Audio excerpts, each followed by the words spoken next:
Bonjour tout le monde, aujourd'hui je vais te montrer comment isoler une variable à l'aide d'une double droite numérique. Donc, j'ai deux droites numériques qui sont ici, donc l'idée c'est toute opération qu'on va faire sur une droite va être pareille. Donc les deux droites sont égales, équivalentes en même temps. Donc le premier exemple, on va y aller avec l'équation suivante. 2x, on ne le voit pas, donc 2x moins 3 est égal à moins 6x plus 3. Donc, c'est pas une facile en commençant ça. Le but d'isoler une variable, c'est de trouver la valeur pour le x qui va faire en sorte que les deux côtés soient égaux. Si je vais par essai-erreur, disons si x est égal à 1, je vais avoir 2 fois 1 qui donne 2 et 2 moins 3 qui donne moins 1. Puis je vais avoir moins 6 fois 1 qui donne moins 6 plus 3 qui donne moins 3. Donc, je crois que ma solution va être quelque part proche de moins 1, parce que j'avais moins 1 ici, j'avais moins 3 là. Donc, ça devrait être presque de là. L'idée dans isoler une variable avec les deux droites, c'est que la ligne du haut représente un côté de mon équation, la ligne du bas, l'autre côté. Je peux mettre celui en haut, celui en bas, peu importe, ça n'a pas d'importance. Donc, disons que je décide, au point de le faire, j'ai 2x moins 3 qui est ici, et je vais avoir moins 6x plus 3. Ultimement, tu veux obtenir soit un x isolé tout seul ici, et avoir une constante, donc un chiffre ici sans variable en bas. Je vais décider pour aujourd'hui d'avoir mes x en haut. Donc, mon but ultime, c'est d'avoir x ici. Et en bas, d'avoir une constante en bas. Donc, si je veux avoir des x en haut, ça veut dire que je ne veux plus avoir de x sur ma ligne du bas. Donc, j'ai moins 6x, je vais faire l'opération inverse de moins 6x et plus 6x.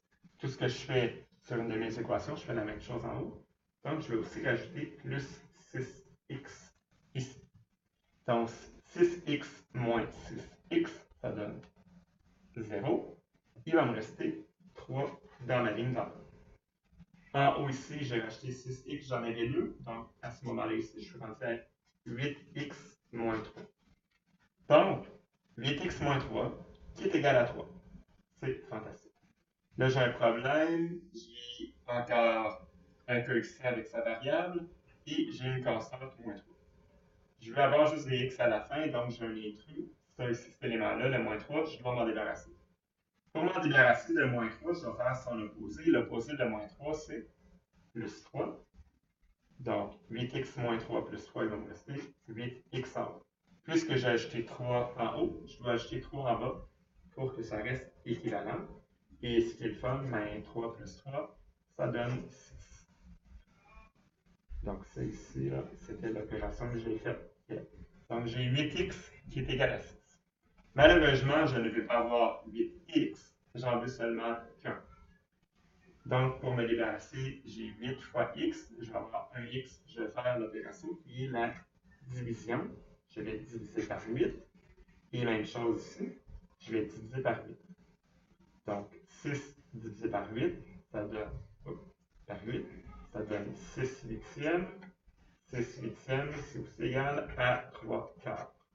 Donc, ma valeur de x, elle est égale à 3 quarts. Dernière étape, je vais aller vérifier si ce que j'ai fait est bon. Vérification. Donc, si x est égal à 3 quarts, je vais avoir 2 fois 3 quarts moins 3, qui est égal à moins 6, qui est multiplié par 3 quarts plus 3. 2 fois 3 quarts, ça va donner 6 quarts moins 3.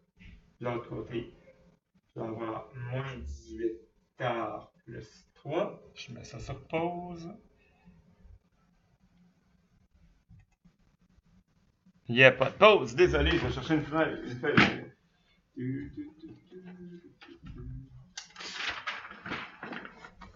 Ah, la technologie quand on ne trouve pas le bouton pause.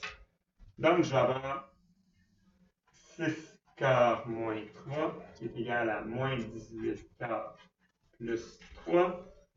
Je vais mettre ça en quart aussi, donc 6 quarts moins 12 quarts.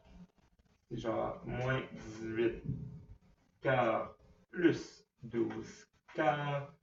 6 moins 12, moins 6 quart, moins 18 plus 12, moins 6 quart. Oups. Donc, 6 quarts, moins 12 quarts, moins 18 quarts, plus 12 quarts, ça donne moins 6 quarts, moins 6 quarts. Parfait. J'ai réussi à prouver que mes deux équations étaient valables. Donc, je peux